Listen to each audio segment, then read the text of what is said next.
Hello friends, आपका स्वागत है हमारे चैनल पे। आज हम एक बहुत ही इंटरेस्टिंग और कॉम्प्लेक्स टॉपिक पर बात करने वाले हैं। टर्की और यूएई के बीच चल रहा एक सीक्रेट वॉर। ये वॉर ओपनली डिक्लेयर नहीं हुआ, लेकिन इसका इन्फ्लुएंस मिडिल ईस्ट और अफ्रीका के जियोपॉलिटिक्स पर काफी गहरा है।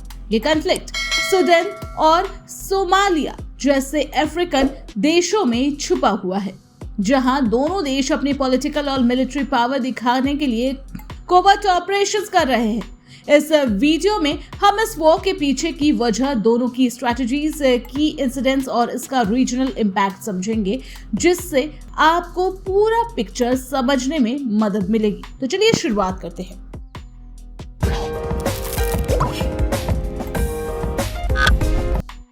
कॉन्फ्लिक्ट का बैकग्राउंड। टर्की और यूएई के बीच ये जो कॉन्फ्लिक्ट चल रहा है वो एक डायरेक्ट वॉर नहीं, बल्कि एक प्रॉक्सी वॉर है। इसका मतलब ये है कि दोनों देश अपने हाथों से, बल्कि रीजनल के लोकल ग्रुप और फोर्सेस के जरिए अपने स्ट्रैटेजिक ऑब्जेक्टिव को अचीव कर रहे हैं।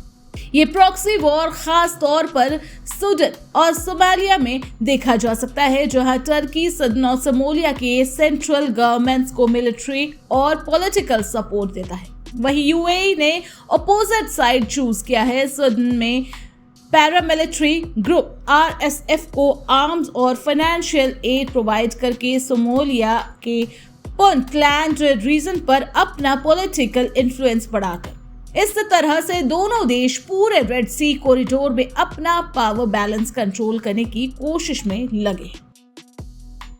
सूडान में कॉन्फ्लिक्ट डायनामिक्स। सूडान में जो पूरे रेड सी कॉरिडोर के लिए स्ट्रैटेजिक पॉइंट है, यूएई रैपिड सपोर्ट फोर्सेस को सपोर्ट करता है। आरएसएफ एक पावरफुल पैरामिलिट्री ग्रुप है, जिसके ऊपर एथनिक क्लींजिंग और वॉर क्राइम्स का इल्जाम भी लगता है। यूएई आरएसएफ को मॉडर्न ड्रोन्स, वेपन्स और फाइनेंशियल सपोर्ट देता है, जिससे आरएसएफ ने गवर्नमेंट फोर्स के खिलाफ काफी सक्सेसफुल स्ट्राइक्स किए हैं। ये कॉन्फ्लिक्ट सिर्फ एक मिलिट्री डिसएग्रीमेंट नहीं, बल्कि सूडान के पॉलिटिकल स्ट्रक्चर को तोड़ने वाली एक बड़ी मुसीबत भी है। टर्की इसके उल्टे सूडान के ऑफिशियली रिकॉग्नाइज्ड गवर्नमेंट फोर्स के साथ खड़ा है। वो उनकी मिलिट्री ट्रेनिंग, इंटेलिजेंस शेयरिंग और रिटेलिएटरी ड्रोन स्ट्राइक्स के जरिए आरएसएफ के खिलाफ लड़ता है। पोर्ट सूडान एरिया में जो ट्रेड और नेवल ऑपरेशंस के लिए क्रूशियल है। दोनों तरफ के कॉन्फ्लिक्ट ने ट्रेड और रिलीजन सिक्योरिटी को बहुत इम्पैक्ट किया है। इसके अलावा दोनों देश इंटेलिजेंस हेल्प में भी एक दूसरे के खिलाफ काफी एग्रेसिव है, जिसमें ड्रोन सर्विलांस और साइबर अटैक शामिल है। सोमालिया में यूएई टर्की के बीच टेंशन।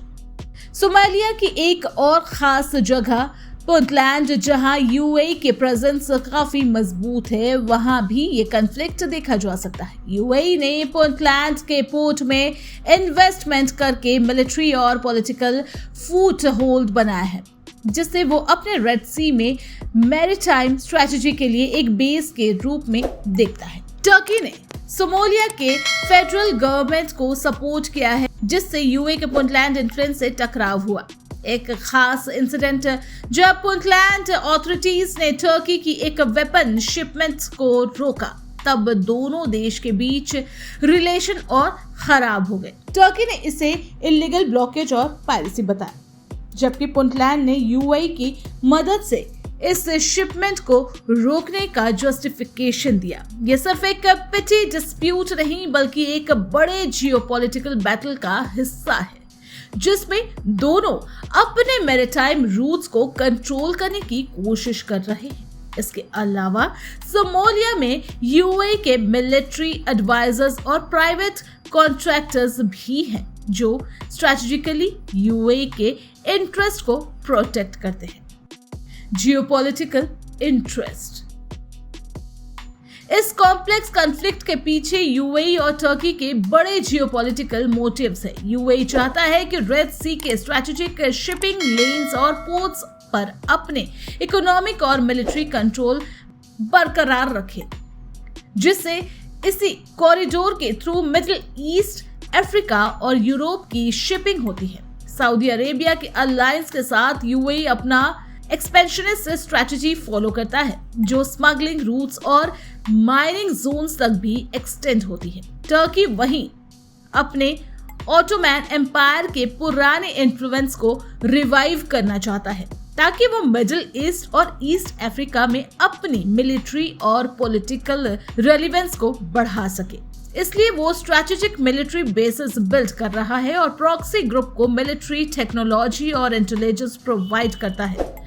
दोनों देश advance drone warfare, electronic warfare, naval monitoring और इंटेलिजेंस ऑपरेशन में कंटिन्यूअस अपग्रेड कर रहा है, जिससे ये कॉन्फ्लिक्ट पोटेंशियल में भी और डेंजरस बन जाता है। अगर ये छुपा हुआ वॉर एस्केलेट हुआ तो पूरे रेड सी कॉरिडोर में शिपिंग और इंटरनेशनल ट्रेड को भी रिस्क हो सकता है। तो दोस्तों, ये तो थी डिटेल्ड ब्रेकडाउन टर्की और यूएई के बीच चल रहे एक सीक्रेट वॉर की, जिसमें दोनों देश अपने रीजनल इन्फ्लुएंस को बढ़ाने के लिए कॉम्प्लेक्स, कन्वर्ट और कभी-कभी वायलेंट स्ट्रैटेजीज का इस्तेमाल कर रहे हैं। ये फाइट सिर्फ लोकल स्लोडाउन नहीं, बल्कि एक सबसे बड़ा जियोपॉलिटिकल कंपटीशन है, जिसका असर ईस्ट अफ्रीका और रेड सी कॉरिडोर के सिक्योरिटी डायनेमिक पर है। आने वाले दिनों में हम इस वॉर के नए ट्विस्ट, मिलिट्री एस्केलेशंस और डिप्लोमेटिक डेवलपमेंट्स को ऑब्जर्व करते रहेंगे, जो पूरे इंटरनेशनल कम्युनिटी के लिए एक इम्पोर्टेंट चैलेंज साबित हो सकती है।